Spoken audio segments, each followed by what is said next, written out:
Olá, alunos do Colégio Batista, um forte abraço. Aqui é o professor Fábio, tudo bem com vocês? Espero que seja tudo bem tranquilo com vocês, se cuidando, claro, né? Nesse momento da pandemia aí. Então, dando sequência a nossas aulas, vejamos o seguinte: hoje nós vamos estudar, dando sequência ao novo capítulo, a gente fala sobre as migrações dentro do Brasil. Bem, como assim as migrações dentro do Brasil? O Brasil, desde que o Brasil se entende como grande continente, ele passa por transformações. E essas transformações que acontecem dentro do Brasil se devem exatamente à presença de novas pessoas dentro do Brasil, ou seja, novos povos. Então, se a gente olhar bem a história da dimensão do Brasil, primeiro podemos ver que a, a gente não fala exatamente assim, migrações, quem estava aqui. Primeiro, senão a gente poderíamos citar os índios que estavam aqui presentes nas nossas terras. Mas a gente fala logo assim, a chegada dos portugueses. A chegada dos portugueses foi bastante interessante porque os portugueses vieram para cá com uma ideia de colonizar e ao mesmo tempo explorar. Então, essa ideia total de exploração teve a necessidade de trazer mais portugueses para cá. Então, assim, a presença desses novos portugueses, principalmente nas capitanias hereditárias, ou seja, uma certa curiosidade, né, que os primeiros habitantes que o Brasil teve oficialmente morando aqui no Brasil foram portugueses que não eram exatamente pessoas nobres, ou seja, nobres. Então eram pessoas praticamente que foram escolhidas no chamado gueto, né? Então, numa classe mais baixa, até mesmo solicitaram a presença de prisioneiros. Então, porque naquela época ninguém queria conhecer o Brasil realmente. Então, assim, vejamos o seguinte: como que o Brasil se modificou, como que teve a presença de novas pessoas aqui no Brasil, como que o Brasil teve essa dinâmica. Então, certamente tem relatos assim de pessoas que passaram por aqui. Então, os que vieram para o Brasil, nós temos um percentual aqui, nós temos aí até um dado até 1950, quase 4 milhões de novos brasileiros. Estatística de entrada de imigrantes do Brasil entre 1870 e 1953. Então, tivemos um número liderando aí, nós tivemos os italianos, né? Os portugueses, diversos, tivemos a presença de espanhóis, alemães, japoneses e russos. Esses diversos aqui que aparecem, a gente podemos dizer que são a mistura de eslavos, alguns povos da Ásia, e nós podemos observar a predominância de italianos, um total muito grande. Então, assim, ainda tirando aquelas invasões é um termo muito feio, né? A gente pode usar, mas na verdade podemos dizer que a chegada de pessoas que ainda não foram cadastradas. Então, o Brasil passou muito por essa questão. Então, hoje nós temos aí esse número muito grande, também por causa da facilidade. Como assim por causa da facilidade? Grande parte da população que vem para cá vê no Brasil uma facilidade de entrada. Por exemplo, as nossas fronteiras, por incrível que pareça, ainda são muito falhas. Então, é muito fácil entrar. A nossa lei também patrocina muito essa entrada de pessoas. Por exemplo, tivemos um cidadão inglês chamado Ronald Biggs. Ronald Biggs, ele foi o cara que assaltou, ele mais a quadrilha dele foi o cara que assaltou o trem pagador, o maior roubo da história dentro da Inglaterra. E ele roubou o trem e se refugiou onde? No Brasil. Ah, legal, veio pra cá e ficou até... Ele tinha sido condenado à prisão perpétua na Inglaterra e ele ficou aqui até exatamente 80 e poucos anos, quase 90 anos, e depois ele foi para a Inglaterra. Chegando lá, ele foi preso e ficou apenas um ano, por isso que depois ele veio logo a morrer. Certamente ele já sabia que iria morrer. Então, assim, há uma presença muito grande de imigrantes que vêm para o Brasil de forma ilegal. Então, temos também aquela a gente olhar bem, nós temos a presença de imigrantes transitórios. Como assim? Nos grandes momentos, tipo, temos o carnaval, temos o virada de ano, então há o aparecimento de muitas pessoas. E aqui eu trago para você o seguinte: imigração e refúgio brasileiro no Brasil. Principais nacionalidades entre 2012 e 2018 que vieram para o Brasil. Esse dado é bastante importante, galera. Vocês que estão se preparando aí futuramente para uma prova do Enem ou para outra prova, galera, presta bem atenção porque migração e imigração sempre são papos que vão reinar aí. Nós temos aqui, em primeiro lugar, a presença de principais nacionalidades entre 2012 e 2018. Temos aí haitianos, bolivianos, venezuelanos, colombianos, argentinos, chineses, portugueses e peruanos. Principais nacionalidades em 2018. Nós temos aí venezuelanos, haitianos, colombianos, bolivianos e uruguaios. Então, o interessante é a gente observar o quê? Que a presença dessa galera se dá por vários pontos. Primeiro, nós temos a presença dos haitianos aqui por uma questão política, uma questão natural. A questão dos venezuelanos também aqui é uma questão muito importante. Bem diferente das questões da presença de portugueses aqui. Os portugueses vieram aqui para cá graças à questão da nossa história. Então, grande parte das pessoas que vêm para o Brasil, eles vêm em procura de uma nova chance para a vida. Então, hoje, nós veremos aí que o Brasil, hoje, acolhe muito bem os sírios, né? Então, esses países aí são muito coerentes dessa coisa de vir para o Brasil. Então, o Brasil, sendo um país acolhedor, ele tem essa possibilidade de melhora de vida para esses povos, para essas pessoas que estão vindo para cá. Então, vejamos aqui. Então, essa daqui é uma estatística, né, entre 2012 e 2018, da presença de povos dentro da nossa nação. Certamente você vai falar assim, mas professor, eu ando pela rua aí, eu vejo muitos chineses, eu vejo muito peruanos. Então, ainda o número desses coreanos também, você vai encontrar por aí, o número ainda não chega um percentual equivalente. Foi feito? São algumas principais cidades fundadas pelos portugueses quando colonizaram o Brasil. Bem, aí vejamos o seguinte: essas cidades localizadas no interior ou no litoral. Por que será que a arquitetura portuguesa está presente em muitas cidades brasileiras? E qual o idioma oficial? O português. Então, assim, nós veremos aqui um pouquinho dessa projeção da participação dos portugueses no Brasil. Então, assim, entre 1500 até 1532, até 1600, a predominância de pessoas que moravam no Brasil era de origem portuguesa. Primeiro, como eu falei anteriormente para vocês, nós tivemos aí a primeira formulação do Estado brasileiro, ou seja, o Brasil, a primeira formulação dele era essa formulação de capitanias hereditárias.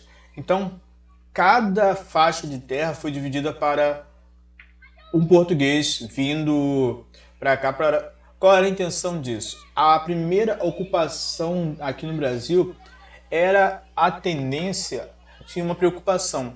A preocupação deles era exatamente povoar, tomar conta da terra. Só te lembrar um pouquinho que naquela época, em 1500 por aí, havia uma grande corrida para descoberta de novas terras. Então, quem descobrisse essas terras certamente ganharia uma grande mina. Então, quando os portugueses chegaram aqui, e detalhe, o Brasil passava por o Tratado de Tordesilhas, que dividia a parte de exploração entre Portugal e Espanha. Então, para evitar a invasão de outros povos, aliás, demorou-se um pouco os portugueses voltarem para cá, depois da primeira expedição, demorou um pouco eles voltarem. E o que aconteceu? Quando eles voltaram ao Brasil, já tinham presença aqui de ingleses, porque a fofoca rolou solta lá na Europa, galera, rolou solta a fofoca, ou a rapaziada estava antenada que estava rolando aqui no Brasil. Não é à toa que o tráfico de pau-brasil surpreendeu os portugueses. Os portugueses encontraram o pau-brasil sendo vendido na Inglaterra. Olha que coisa. O pau-brasil que era encontrado aqui no Brasil, foi encontrado vendido na Inglaterra, não por portugueses, mas por ingleses. Havia já uma conexão, um tráfico ilegal de pau-brasil. Então, a ideia era o seguinte, trazer pessoas para cá, pessoas para tomar conta da terra. Então, uma quantidade imensa de portugueses foram convocados, ou por bem ou por mal. Como eu falo por bem ou por mal, que alguns deles estavam presos. Então, esses presos vieram para cá. Interessante, fato interessante, que esses presos, quando chegaram aqui no Brasil, eles deixaram de ser presos, se tornaram nobres, ganharam títulos. Então, como eles ganharam títulos? Porque toda a riqueza explorada no seu território, na sua faixa de terra, era dada à coroa portuguesa. Aliás, grande parte, até a independência do Brasil, todo nossa riqueza era devolvida voltada para Portugal. Então, um grande fato, assim, as revoluções que aconteceram no Brasil, a Inconfidência Mineira, entre outros, influenciaram exatamente nessa superprodução de pessoas vindas para o Brasil. Então, a nossa história começa logo assim, com essa migração, esse fluxo de portugueses para cá. Aliás, esse fluxo de portugueses para cá enraizaram em nosso país tradições, ou seja, nós ganhamos hábitos europeus graças aos portugueses. Depois tivemos umas influências inglesas, as influências francesas, holandesas, ou seja, um fato que a gente não pode esquecer, a presença da Holanda aqui no Brasil, principalmente na região de Recife, Pernambuco, que com Maurício de Nassau, a produção de açúcar foram comandadas pelos holandeses. Então, olha só, mais a presença de um povo trabalhando, ou seja, um fluxo migratório dentro do Brasil, ou seja, holandeses. Além dos portugueses, nós tivemos a presença dos holandeses. Então, assim, o Brasil começa a crescer de uma certa forma que vai influenciando cada vez mais outros povos vir. Influência de que forma? O Brasil tinha riquezas. Então, de um certo modo, essas riquezas precisavam de mão de obra. A primeiro passo, a mão de obra que era utilizada no Brasil foram os índios. Nós lemos nas aulas de história lá que falava sobre o escambo. Então, a mão de obra foi os índios, os locais, a galera da terra. Mas os índios não ficaram satisfeitos e, como se diz no popular, meteram o pé. Viraram contra os portugueses e os portugueses tentaram de uma forma escravizar os índios, mas os índios foram inteligentes porque eram conhecedores da terra, eram conhecedores de locais. Os índios fizeram o quê? Sumiram, se embrenharam para o meio do mato. Aliás, graças a essa fuga dos índios para o meio do mato, praticamente os portugueses começaram a conhecer outras regiões do Brasil, tipo Minas Gerais, Goiás, com a expedição dos bandeirantes. Então, a opção encontrada foi trazer escravos para cá. Bem, havia exatamente a principal mão de obra no mundo era os escravos. Então,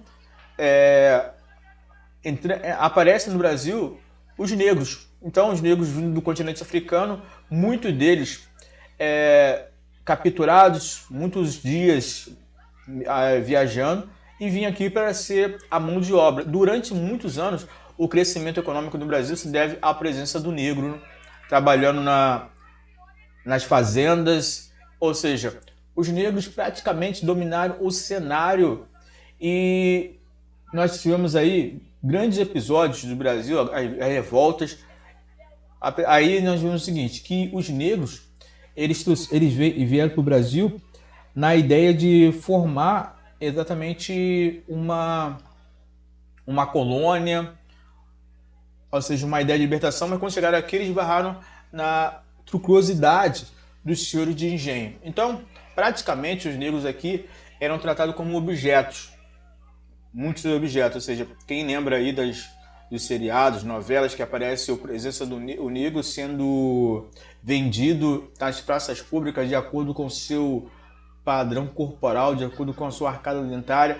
Então, os negros tiveram uma importância muito grande dentro do Brasil. Aqui tem um cenário muito triste, que era como os negros eram exatamente tratados, e como eles vinham para o Brasil.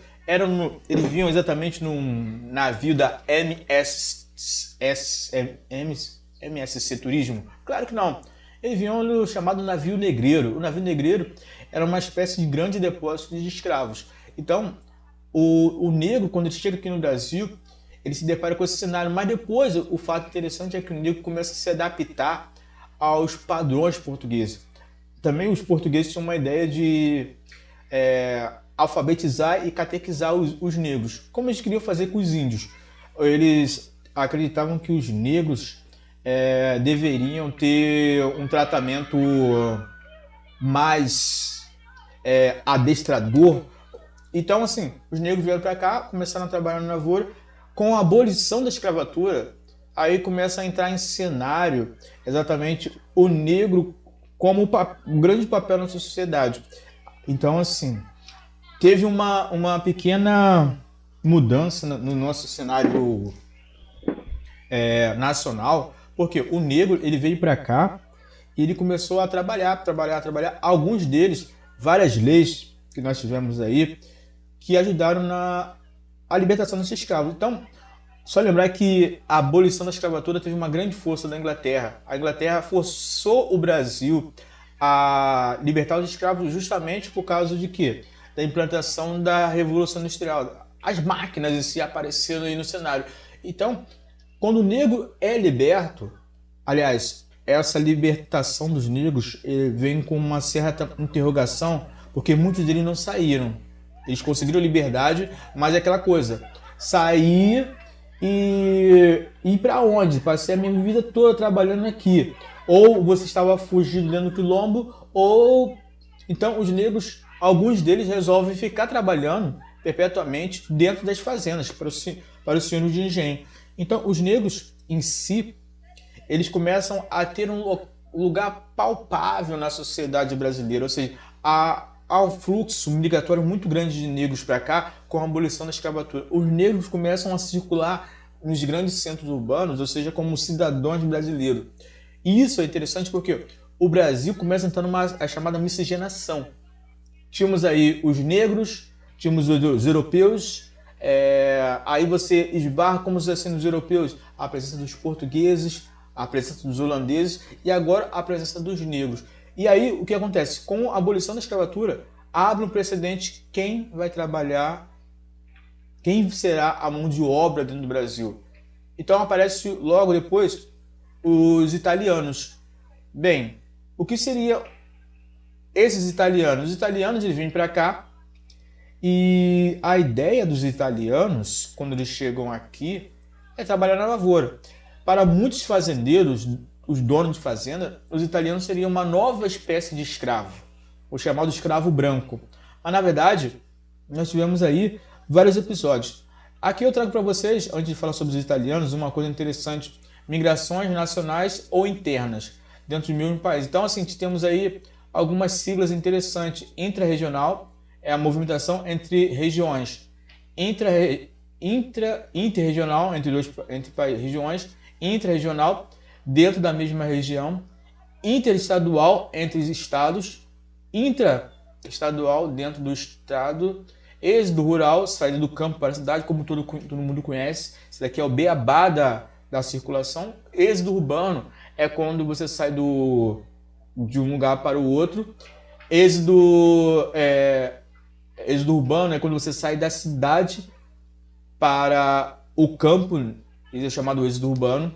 A transumância estacional, ou seja, é um movimento ocasionado pela questão natural, ou seja, por exemplo, nós estamos tendo aí no Pantanal, Mato Grossense, um movimento de queimadas, muitas queimadas, praticamente o Pantanal está pegando fogo. O que está acontecendo? Os fazendeiros estão pegando o seu rebanho e levando para onde? Para um lugar mais seguro. O que acontece? Quando essa fase terrível de queimar e exterminar, o fazendeiro retorna com seu rebanho para a região de origem dele. Isso é chamado de transhumância ou movimento sazonal. O nomadismo, que era bem feito pelos homens lá no tempo das cavernas, o nomadismo ele busca a busca de alimento e abrigo. E temos o movimento pendular ou diário. O que seja esse movimento pendular ou diário? Se você lembrar do movimento do relógio pêndulo, o que o relógio pêndulo faz? Isso é um movimento pendular, um movimento... Ou seja, quando você vai da escola para casa, você faz isso. Escola, casa. Escola, casa. Escola, casa. Escola, casa. Ou seja, quando você faz esse movimento escola, casa, isso é um movimento pendular. A mesma coisa, movimento de trabalho. Trabalho, casa. Ou seja, isso é um movimento pendular. Então são ferramentas que nós utilizamos aí. Alguns lugares no mundo, por exemplo, tem pessoas que trabalham, fazem esse movimento pendular de um país para o outro. Tá? Então, seguindo. Então a gente volta a falar um pouquinho sobre os italianos. Os italianos, eles chegaram aqui no Brasil com uma imensa família. Ou seja, a ideia dos italianos era trabalhar na lavoura. E, bem diferente dos negros, os italianos eles começam a conquistar terras. Como assim? Eles começam a trabalhar na lavoura.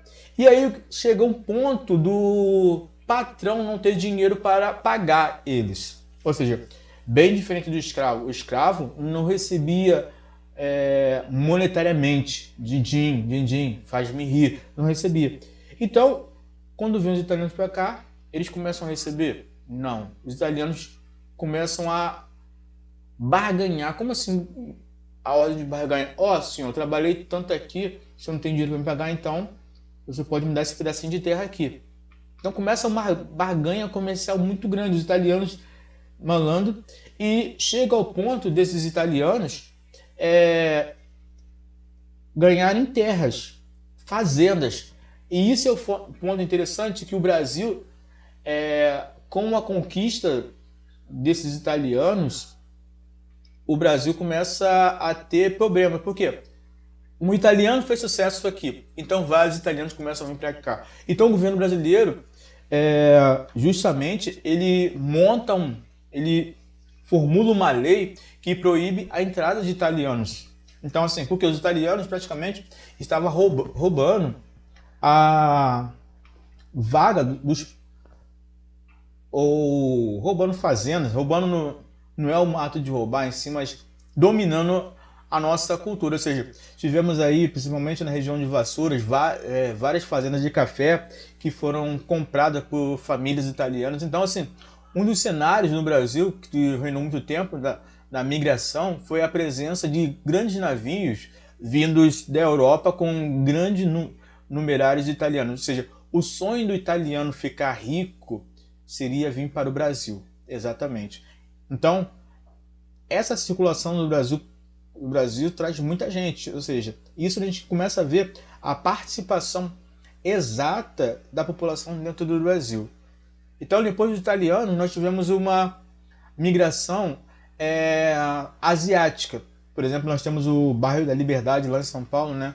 O bairro da Liberdade, ele reúne grande parte dos asiáticos aqui no Brasil. Então o Brasil começa a ter uma presença muito grande de asiáticos. Bom, como assim a presença muito grande de asiáticos?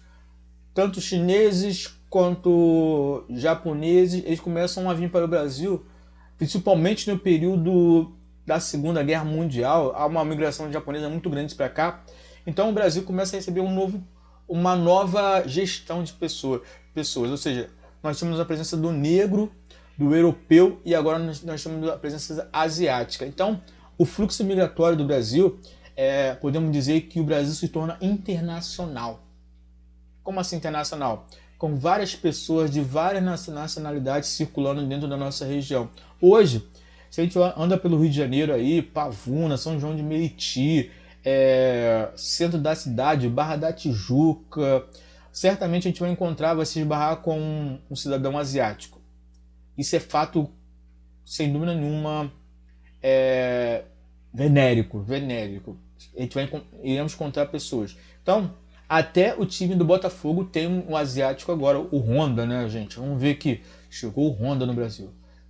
Então, a ideia do Botafogo é montar uma concessionária. Brincadeira. Seguindo, hoje o Brasil ele passa por um problema muito grande porque a facilidade das nossas leis está propiciando a vinda de outras pessoas de outras nacionalidades. O Brasil, dos anos 80 para cá, se tornou um grande abrigo para refugiados.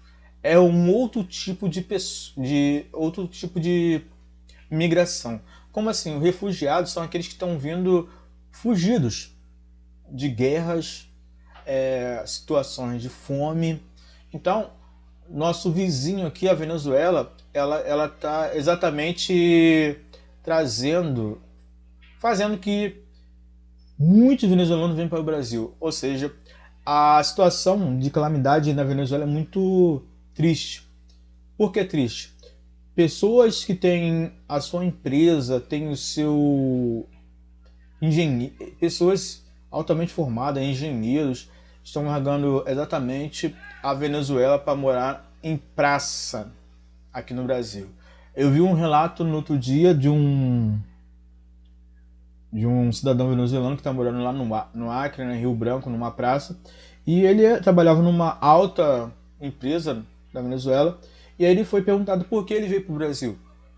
Ele falou que simplesmente ir morar na rua, né? Porque morar numa praça é muito complicado. Então ele veio para cá porque aqui ele vai ter a certeza que alguém vai fazer doação de comida para ele.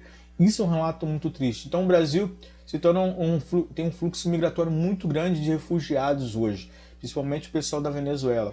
Então assim, a facilidade também da nossa fronteira, ou seja, muitas pessoas atravessam, como vocês podem ver aqui nessa foto aqui, a facilidade de pessoas atravessarem a fronteira andando, isso favorece muito, pessoal. Infelizmente, assim, é uma situação muito triste no cenário mundial de ter pessoas que estão largando suas terras por causa de brigas internas. Não só a questão do pessoal da Venezuela, mas também nós temos hoje a questão dos haitianos. O Brasil, nos últimos anos, ele fez parte da tropa de elite que praticamente cuidou da segurança no Haiti. Bom, para quem viveu no Haiti, para quem passou pelo Haiti, o Haiti praticamente era um lugar muito complicado, porque o Haiti ele passou por uma guerra civil, o Haiti praticamente ficou sem governo. O Haiti, logo depois de uma guerra civil, sem governo, ele sofre um terremoto. Então daí o Brasil é convocado pela ONU, né? Nós fomos chamados pela ONU, participamos do processo de, podemos dizer, de pacificação do Haiti. Como assim, processo de pacificação? O Haiti não tinha exatamente nada de questão de segurança, não tinha uma organização. Polícia não tinha policiamento, não tinha nada. Então, o que fizeram os brasileiros em si? Os brasileiros foram lá, ficaram o ano passado, né? Foram tiradas as tropas brasileiras do Haiti. O Brasil agora enfrenta um novo desafio, né? Que as tropas brasileiras estão no Líbano. Então, assim, o Brasil, durante muitos anos, ficou no Haiti. E aí o que acontece? Os haitianos exatamente vieram para o Brasil. Muitos refugiados haitianos vieram para o Brasil por causa dessa situação. Por causa dessa situação decadente. Ou seja, por que os haitianos vieram para o Brasil? Simplesmente está aqui em busca de uma nova vida. Em busca de trabalho, em busca de respeito, né, acima de tudo. Para ter uma ideia, tem cidade no Haiti que o saneamento básico é precaríssimo. O que é precário? Praticamente as pessoas sobrevivem de água da chuva e água empoçada. Isso aumentou um número muito grande da cólera em si. Então, o Haiti é um dos países, assim, justamente com a Venezuela, e juntamente com outro país que vem para completar o número de refugiados aqui no Brasil. Ou seja, hoje nós temos aí o percentual muito grande, crescente de sírios.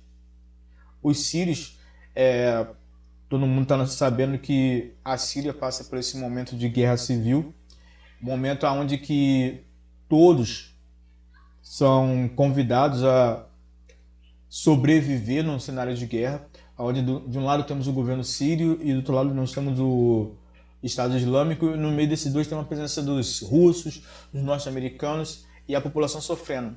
Hoje, os sírios estão se reorganizando e indo para outros países, entre eles o Brasil. O Brasil é um dos países que estão acolhendo mais sírios no mundo. Por quê? Já há uma aversão aos sírios. Por exemplo, eles tentaram entrar na Europa, mas alguns países da Europa, tipo a Alemanha, fecharam as portas.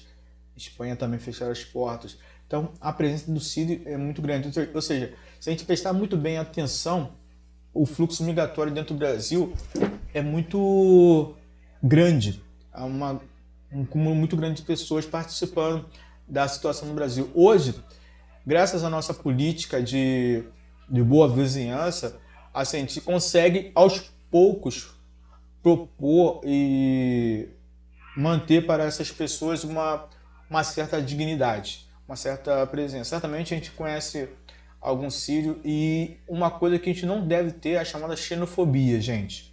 O que é xenofobia? É ter medo do estrangeiro. Então, a galera tá passando por aqui, vamos manter o respeito com eles, ok? Então, isso daqui a gente mostra um pouquinho do fluxo de pessoas dentro do Brasil. O Brasil passa a ter muitas pessoas desde agora? Não. Desde o Brasil colônia até os tempos atuais. Perfeito? Um grande abraço para o professor Fábio e até a nossa próxima aula, galera.